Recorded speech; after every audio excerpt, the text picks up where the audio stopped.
Peter. Assalamualaikum warahmatullahi wabarakatuh, Bapak Salam. Ibu semuanya. Selamat siang, Prof. Laksono, Prof. Sunato, Prof. Yati, para guru besar, dan Bapak Ibu sekalian atas kesempatan siang hari ini supaya tidak saya akan langsung saja. Baik, seperti yang sudah disampaikan oleh Dr. Peter, saya akan melihat bioetika dari pandangan ilmu sosial. Di mana sebetulnya saya sudah mencoba banyak sekali melihat literatur, ternyata memang tidak mudah mencari literatur yang cukup komprehensif. Ada beberapa yang saya lihat di sini, tetapi juga masih melihat dari aspek sosiologi saja. Nah, kemudian saya melihat juga bahwa Bapak Ibu yang berkenan untuk menambahkan trainingnya, ini adalah sebuah kesempatan yang baik sekali apabila ingin mempertajam, karena di sini saya pernah mengikutinya tentang ethical issues in global health research, yang boleh dikata poin-poinnya tadi sudah disampaikan oleh Prof. Narto dan Prof. Yati juga. Nah, saya langsung ke sini berkaitan dengan ilmu sosial dan etika. Jadi sebetulnya memang kita perlu seperti mengklarifikasikan terlebih dahulu apa sih esensi dari ilmu sosial dan etika atau filsafat.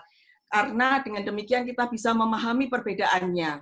Nah, di dalam ilmu sosial pada umumnya adalah berdasarkan pada hal-hal yang lebih empiris dan menggambarkan situasi tertentu. Sementara di dalam etika lebih pada normatif, sehingga tidak ada batasannya karena semua merupakan logical methods for knowing of the good gitu.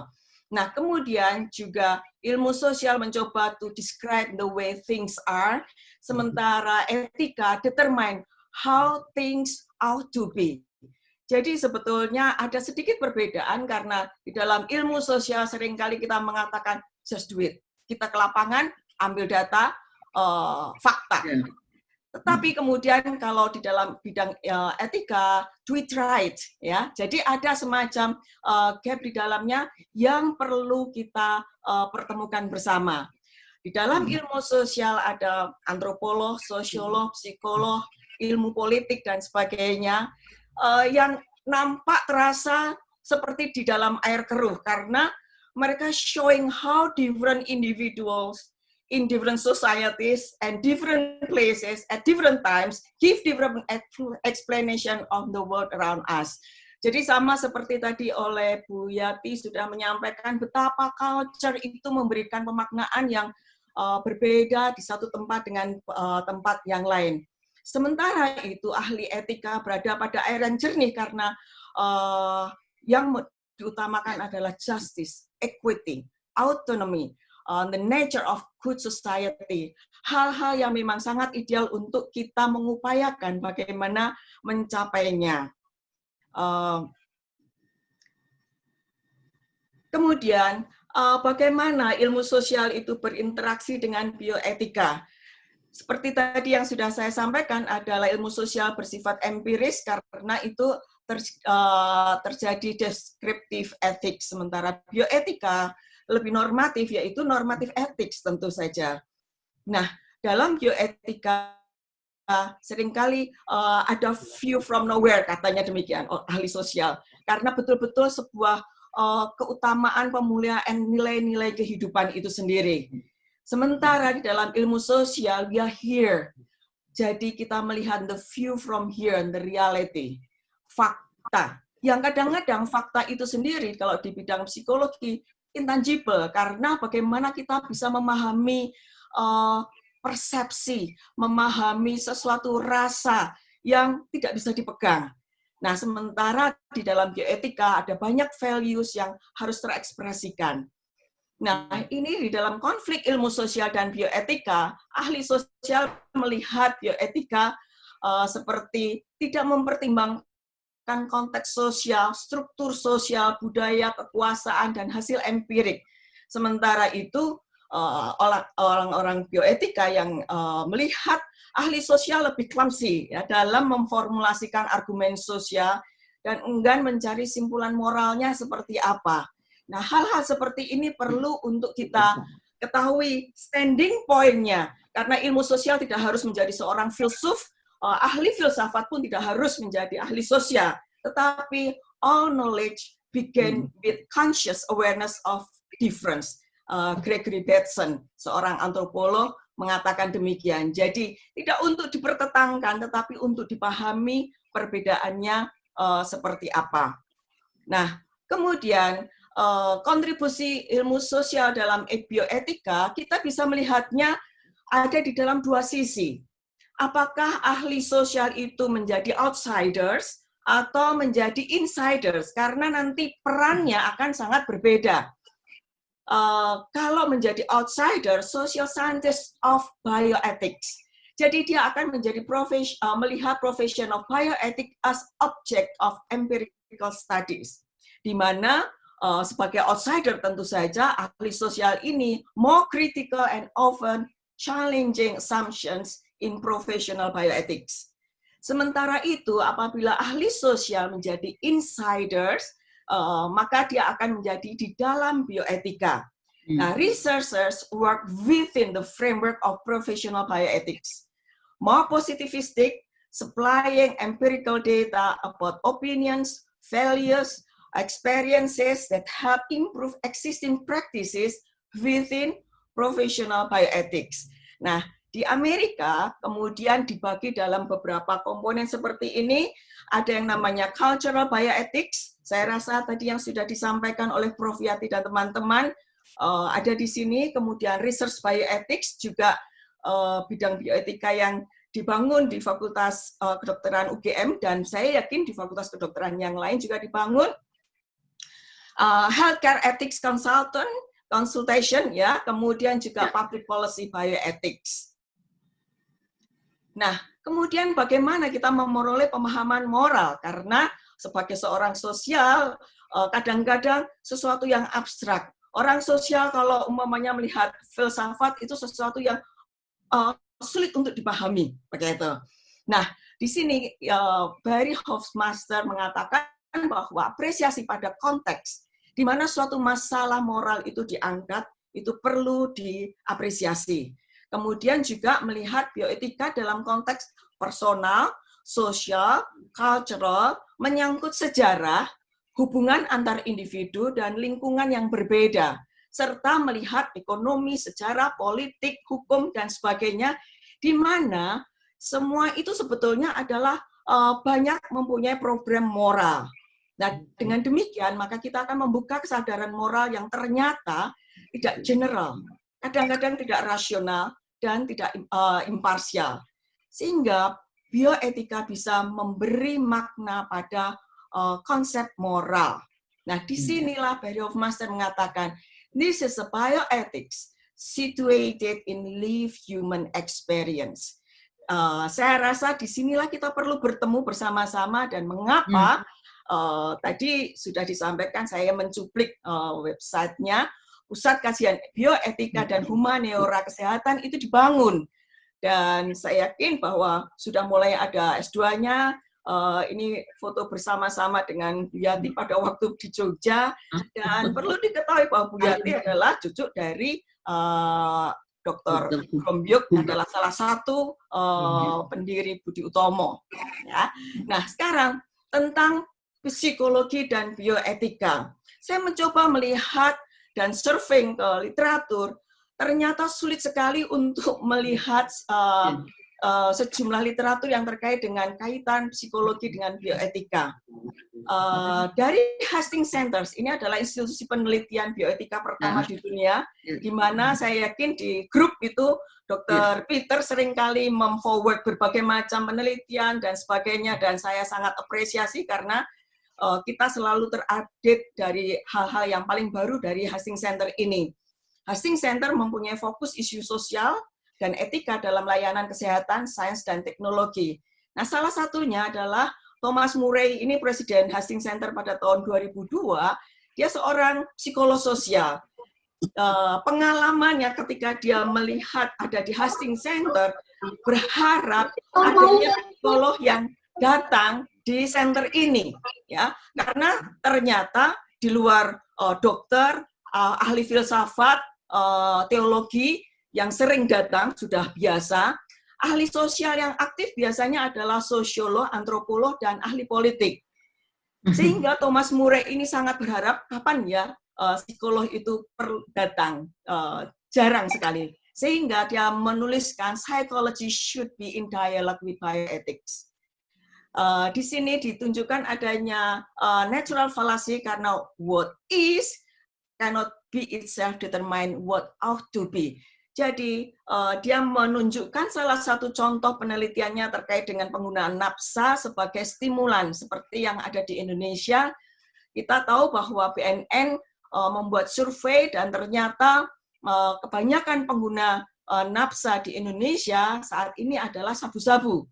Dan penggunanya itu bukan mereka yang nongkrong seperti yang kita bayangkan di dalam seharian, tetapi justru mayoritas pengguna sabu-sabu ini adalah workers yang digunakan sebagai stimulan untuk meningkatkan kemampuan dia dalam bekerja.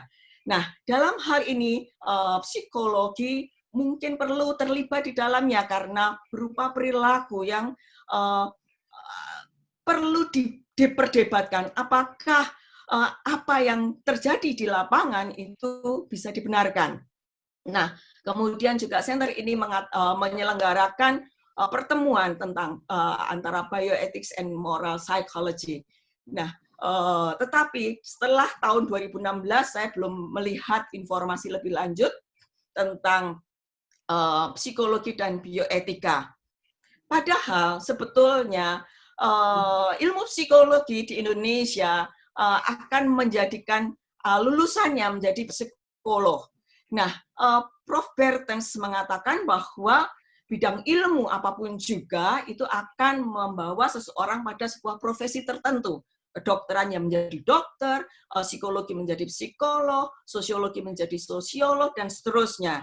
Tetapi belum cukup menjadi seorang profesional kalau tidak ditambahkan dengan etika. Nah, itu sebabnya profesi tidak bisa lepas dari etika untuk menjadikannya seorang profesional. Dan kenapa? Karena sebetulnya konsumen kita, apakah itu pasien, klien, siswa didik, dan sebagainya, semua adalah manusia yang perlu mendapatkan perlakuan secara bermartabat, sebagaimana yang tadi Prof. Narto sudah sampaikan tentang bioetika tadi. Nah, di Indonesia saya mengacu kepada eksistensialisme karena ini yang dikenalkan oleh Prof. Fuad Hasan, almarhum ya, seorang psikolog sosial, tetapi juga sangat memahami tentang filsafat dan mengenalkan bahwa terkait dengan kemanusiaan itu sendiri, eksistensialisme itu perlu dikembangkan di Indonesia. Nah, beberapa ahlinya, Soren Kierkegaard, Jean Paul Sartre, Martin Heidegger, kemudian Berdyaev, dan Jaspers, itu semua sebetulnya kalau saya melihat pelan-pelan memahami ini, mereka mengalami sebuah kecemasan atau semacam kemurungan melihat 20 yang sangat dipengaruhi oleh teknologi, dan itu sebabnya dengan perkembangan teknologi di mana kita berada di dalam society 4.0 dan kemudian akan menjadi 5.0, tentu kegelisahan kita akan menjadi-jadi. Apa yang terjadi dengan kemanusiaan kita? Karena banyak hal sudah tergantikan oleh teknologi. Nah, sederhananya ketika pandemik seperti ini, kita kuliah online. Dalam kadar tertentu, kita merasa ada yang hilang. Kemanusiaan, tatap muka, hubungan interpersonal. Nah, hal-hal semacam itu menjadi concern dari para ahli eksistensialisme itu karena para filsuf eksistensialisme mengatakan bahwa eksistensi itu lebih penting dulu ada, lebih didahulukan ada dibandingkan esensinya. Ya, kemudian juga tahap eksistensi pada manusia, Kierkegaard menyatakan adanya estetik, kemudian etik, dan religius.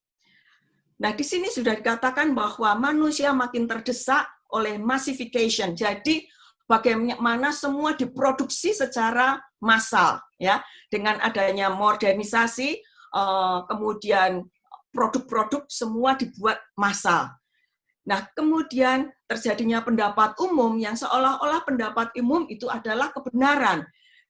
Tidak jauh dengan pemilu, karena seperti di Indonesia, pemilu itu adalah yang menang adalah yang memberikan suara banyak. Ya, apakah yang suara terbanyak itu selalu benar? Mungkin perlu diperdebatkan lagi. Nah, di sini ada kekuatan-kekuatan abstrak yang perlu menjadi pertimbangan. Karl Jasper mengatakan bahwa kebebasan merupakan peluang bagi individu untuk berkembang. Karena tanpa diberikan kebebasan, bagaimana pula kita bisa berkembang? Ya, jadi perlu memberikan sebuah ruang untuk individu itu berkembang. Jean itu mengatakan bahwa eksistensialisme adalah sebentuk humanisme. Nah, disitulah mengapa saya yakin Prof. Fuad Hasan mengenalkan eksistensialisme terkait dalam bidang psikologi. Dan saya ingin menambahkan lagi dari eksistensialisme yang sama, root yang sama, Ibu Nani Nur Rahman ada di ruang ini juga, itu dengan satu rekannya Ibu Lydia Laksana Hidayat menuliskan etika psikologi yang berangkat dari fungsionalisme dan eksistensialisme juga, di mana menekankan kebebasan, adanya kebebasan harus disertai dengan adanya tanggung jawab individu. Nah, saya suka dengan kalimat yang disederhanakan dan diindonesiakan oleh Ibu Nani, karena di sini dikatakan manusia itu bukan sekedar mengada, ya, being, eksis saja, tetapi ternyata sebuah kontinum untuk becoming, ya, di mana manusia mempunyai inner world yang intangible, yang mungkin abstrak untuk bisa langsung ditangkap, sehingga kita perlu melakukan pendekatan yang perlu pendekatan pemahaman atau verstehen dan pendekatan eksplanasi untuk enlarken itu supaya kita bisa memahami atau menangkap individu secara seutuhnya. Nah, disinilah psikologi mungkin menjadi seni karena perlu menangkap makna sebuah perilaku itu esensinya apa, di mana maksudnya, karena apa yang nampak di dalam perilaku tidak selalu itu yang akan disampaikan oleh individu itu sendiri. Nah, dengan semua filsafat itu sebetulnya the philosophers have only interpreted the work in various way. The point is, however, to change it. Jadi artinya, ini kebetulan saya ada di makamnya Karl Marx, karena saya juga appreciate kepada Karl Marx. Tulisannya ada di sana,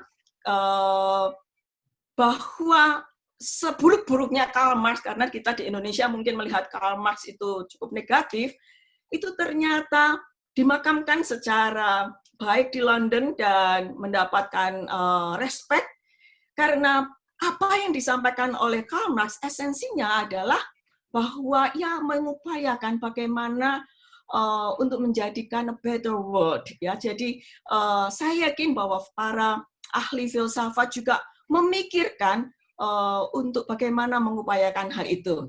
Nah, kembali tentang ilmu sosial dan bioetika tadi, maka untuk bisa kita lebih kritis, De Vries merekomendasikan untuk keluar dari insider of bioethics. Karena menjadi outsider, dia akan challenging, ya, men-challenge bioetika dengan lebih kritikal. Nah, itu sebuah kontinum bagaimana jadi dari insider to be outsider, di mana social scientist in bioethics moving forward to social scientist of bioethics. Nah, yang terakhir ini saya rasa bahwa semua hal itu baik social scientist maupun ahli-ahli etika dan bioetika khususnya adalah memuliakan kehidupan itu sendiri. Nah, di dalam grup kita sudah mendiskusikan kapan hidup dimulai dan itu debatable. Tapi pada dasarnya kita sama-sama sepakat bahwa kehidupan itu mulia dan perlu mendapatkan respect. Nah, Di sini Robert Sussman mengatakan the best work in both disciplines should recognize the different ways in which they each join normative reflection and empirical description. Nah, disinilah tadi seperti yang sudah disampaikan oleh Prof. Narto dan Prof. Yati, pendekatan transdisiplin. Dan saya sangat senang sekali kedua beliau mengenalkan pendekatan transdisiplin ini, karena sebetulnya tidak sekedar disiplin yang berbeda-beda itu menjadi satu, tetapi juga mengintegrasikan dan mendengar lay people itu ngomong apa. Jadi misalnya dari komunitas kita mendengar, karena mereka adalah target dari intervensi kita.